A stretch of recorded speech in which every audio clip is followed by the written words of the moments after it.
dari Newton International College. Ya, Kami ingin mengajukan beberapa soalan kepada Ustaz. boleh, insyaAllah. InsyaAllah, dan berharap Ustaz dapat jawablah. InsyaAllah doakan. Dalam program kami, bila Ustaz terangkan biodata Ustaz. Okey, biodata saya. Saya nama diberi Ustaz Wan Aminuddin Wan Abdullah. Ya. Berjawatan kaunselor kanan di bahagian kaunseling dan juga pembangunan insan di Jabatan Zakat Majlis Agama Islam Negeri Sembilan. Saya kerja tak lama, baru 20 tahun. Kan, saya dah berkahwin 4 ya. Kahwin 4 warna. 4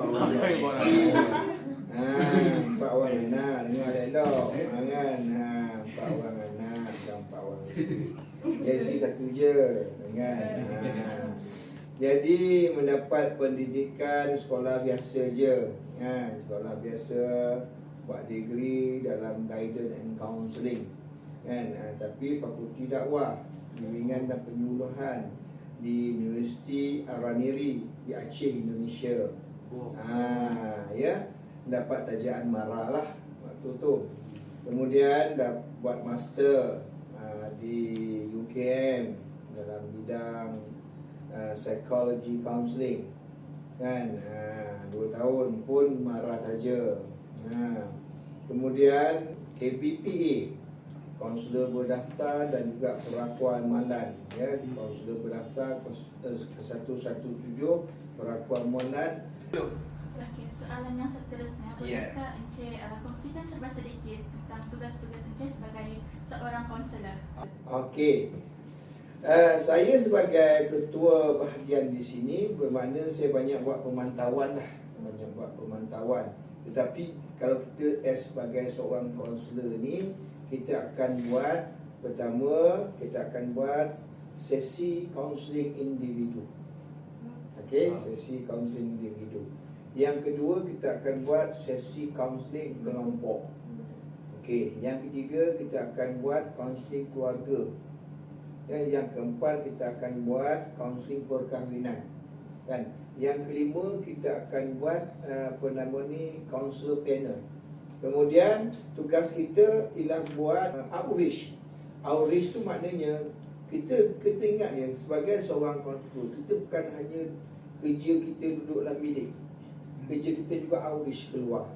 Kan, sebab ada klien-klien kita yang OKU, yang tak boleh sampai, yang mengalami ada kekangan untuk datang. Jadi kita kena turun.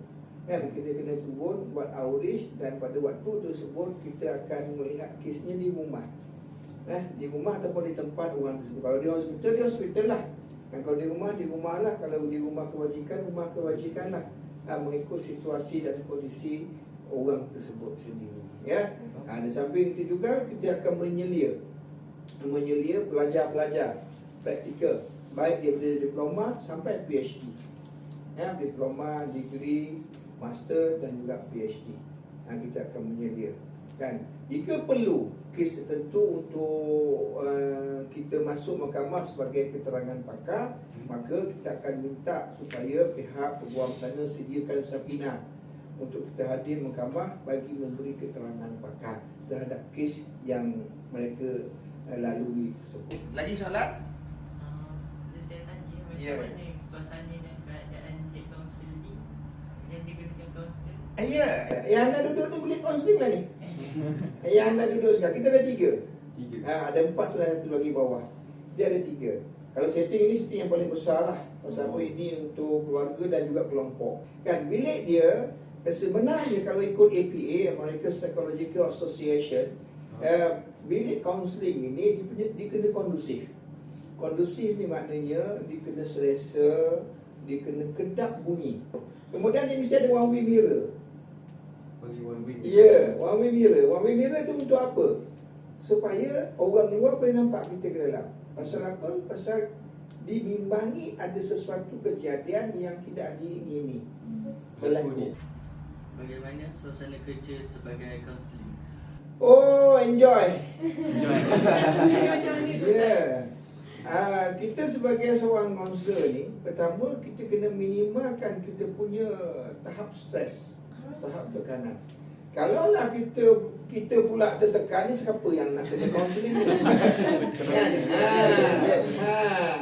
Itu namanya dalam istilah kaunseling, dalam psikologi namanya kongruent. Iaitu dia mesti mempunyai kestabilan hak emosi yang tinggi. Yang kedua, walaupun manusia tak ada orang tak bersalah. Semua orang tak bersalah. Kan? Tetapi dia kena pandai. Dia kena pandai arrange kan dia punya situasi tersebut walaupun dia ada masalah, tetapi waktu dia duduk dalam sesi, pada waktu tersebut dia betul-betul fokuslah pada permasalahan yang dihadapi oleh klien tersebut. Dan kita pula satu hari kaunselor dia tak boleh banyak. Paling banyak kalau kita di sini kita tetapkan satu orang, seorang terima 3. Seperti yang kami tahu, bahagian kaunselor ni dia ada bahagian individu dan juga berkumpulan. Ya, Jadi boleh Encik terangkan bagaimana kaunseling individu dengan kelompok? Okey. Dia seorang untuk individu dan juga kelompok ini, dia punya teknik cara dia sama je. Maknanya dia punya teknik kita akan gunakan tergantung kepada kaunselor tersebut lah. Kan kebiasaan teori seseorang kaunselor itu tergantung yang dia suka buat. Macam saya suka REBT, Rational Emosi Relative Therapy. Kan? Kenapa? Sebab orang-orang yang datang kaunseling ni, kebiasaannya dia apabila dia mempunyai masalah, dia akan berlaku distortion, pengherotan dalam cara pandang ni. Kalau misalnya berkeluarga, dia cerita keluarga tu buruk lelaki dia. Kan? Suami tu buruk je kan. Kahwin dah 20 tahun, anak dah 5, buruk macam mana. Jadi kalau tak elok je, takkanlah sampai 20 tahun. Biasa kau tak elok tak tahan lama. Sekejap je. Ini 20 tahun. Lepas tu dia kata apa? Bukan tak ada elok tu Ustaz. Itu namanya probing. Probing itu apa? Cungkil. Nak cungkil. Dia punya apa nama ni, insight-insight yang dia tak nak cerita, tapi dia telah memerangkapkan diri dia dengan apa yang kita ada maklumat tersebut. Dan kita akan buat konfront. Tadi konfront, awak kata 20 tahun awak cerita semua buruk. 20 tahun takkanlah semua buruk, kan? Konfront itu kita boleh menggunakan pertanyaan-pertanyaan yang bersifat terbuka dan juga bersifat tertutup. Sepanjang kerjaya Cik sebagai kaunselor, Cik lebih kerap atau selesa menjalankan sesi sesi kaunseling bersama klien ketika itu? Saya memang suka dan saya enjoy. Bahkan klien tak ada klien hari ni. Macam tu lah. Kan? Dalam sesi kaunseling, seorang kaunselor lagi banyak anda buat sesi, lagi mahir anda. Sebab ada pelajaran-pelajaran yang anda belajar di universiti tak ada. Lagi kita buat sesi, lagi banyak pengetahuan kita tentang sesi kaunseling. Makanya seorang kaunselor ni, dia tak boleh tinggal sesi. Dia tinggal sesi, dia akan lost dia punya skill. Dia kadang-kadang masalah sama je, pelakon je berbeza. Okey, sepanjang kerja Ustaz, kan sekarang kan musim PKP kan? Ya, dululah. Ustaz ada menerima sebarang klien? Waktu PKP lah kita lagi teruk kerja. Orang PKP di rumah, PKP kita tak ada rumah. PKP 2020-2021, kes bunuh diri mendadak, benda-benda ini kita nak keluar tak boleh. Kan? Makanya kita keluarkan tu yang anda 019700 by phone, online. Kan? Mana-mana mereka yang ada online tersebut, makanya kita akan buat online. Makanya kita di sini, kalau anda lihat, jadi kita ada e-Sakinah. E-Sakinah tu adalah satu laman web yang kita keluarkan, yang mana laman web ini menjadi healing yang pertama, pertolongan yang pertama kepada orang yang mempunyai masalah sebelum dia berjumpa dengan kaunselor. Seterusnya, Malaysia sekarang dikenali sebagai negeri yang dapat menerima pelbagai kaum, bangsa, adat, istiadat semua tu. Okay, jadi boleh tak Ustaz terangkan tentang macam mana pula dengan kaunseling pelbagai kaum? Kita kalau anda belajar PERSI punya kaunseling, psikologi kaunseling, dia ada nama cross culture. Ya, silang budaya. Jadi silang budaya ini telah merupakan satu pelajaran yang cukup bagus, sebab dalam anda melakukan sesi tersebut, kadang-kadang anda didatangi berbagai bangsa agama itu semua. Jadi dek anda itu kita kena tahu sedikit tentang culture orang. Kita sebagai seorang bangsa ni, kita kena tahu banyak. Kita kena pengetahuan am kita tinggi. Pengetahuan tentang culture, pengetahuan tentang undang-undang, pengetahuan tentang benda-benda yang lain. Jadi kita kena tahu banyak. Sebab kalau kita tak tahu banyak, kan tak, especially undang-undang. Ini anda kena tahu semua tu, prosedur-prosedur dia. Sebab kalau anda tak tahu, macam mana dia bagi tahu? Kalau anda tak tahu, kan? Jadi bila anda tak tahu, anda tak terbantu lah. Kan? Jadi, dan kena up to date. Tak boleh cara lama je, tak boleh. Dia kena cara baru. Skill pun kena up to date. Masalah walaupun sama, tetapi cara penanganan berbeza-beza. Lagi soalan? Sekiranya Ustaz bersemuka dengan klien yang berbeza agama, kaum, jantina sama umur, macam mana Ustaz urus tu? Dia jadi pendekatan untuk perbezaan umur. Orang tua, orang muda berbeza lah. Orang tua berbeza, orang muda berbeza, kanak-kanak berbeza, kan?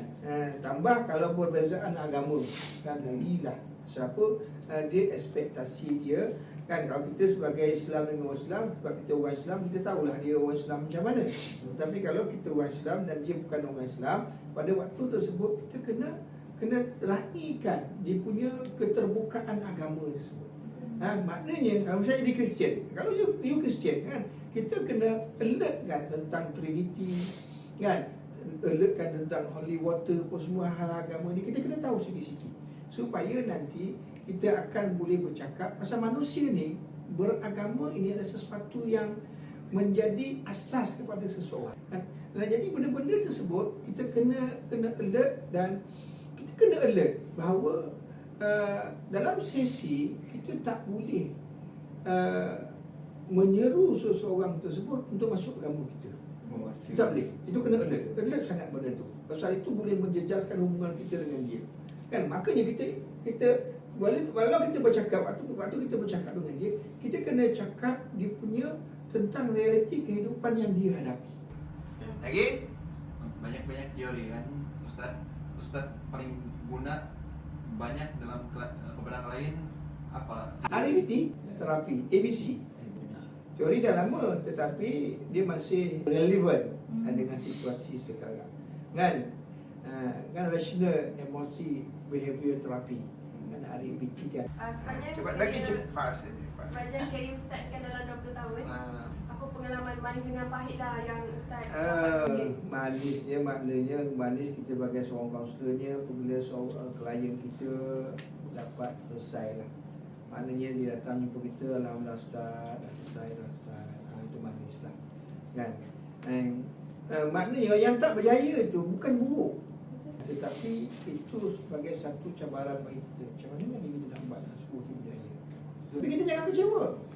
Kita jangan kecewa. Sebab berjaya tak berjaya ni adalah tergantung kepada orang. Boleh Ustaz ceritakan pengalaman paling mencabar yang pernah Ustaz? Berapa lama Ustaz contoh klien punya masalah? Dia kalau paling lama saya pernah buat sesi 34 kali. Satu orang klien. Dia tua dah. Tapi dia sanggup travel dari Singapura datang sini lah. Call Singapura kan. Tanyalah, ni Ustaz ke, selalu abah kita tentang Ustaz. Itulah Tuhan kalau ikut perjanjian kita orang pada sekian bulan, tapi tak datang pula. Kenapa abah saya meninggal Ustaz? Tetapi dalam 34 kali itu yang saya rasa seronok, saya dapat settlekan. Maknanya perkara yang kita orang bincang tu hampir 90% settle. Maknanya kalau saya rasa kalau abah ni mati, abah dia pergi, rest in peace lah saya rasa. Dan dia saya banyak belajar daripada kes dia. Pasal kes dia melibatkan keluarga dan melibatkan perundangan yang banyak, kan. Ni kes tanah, kes harta, kes apa nama ni, luar negara, macam mana harta dalam negara, luar negara. Orang banyak mengajar saya.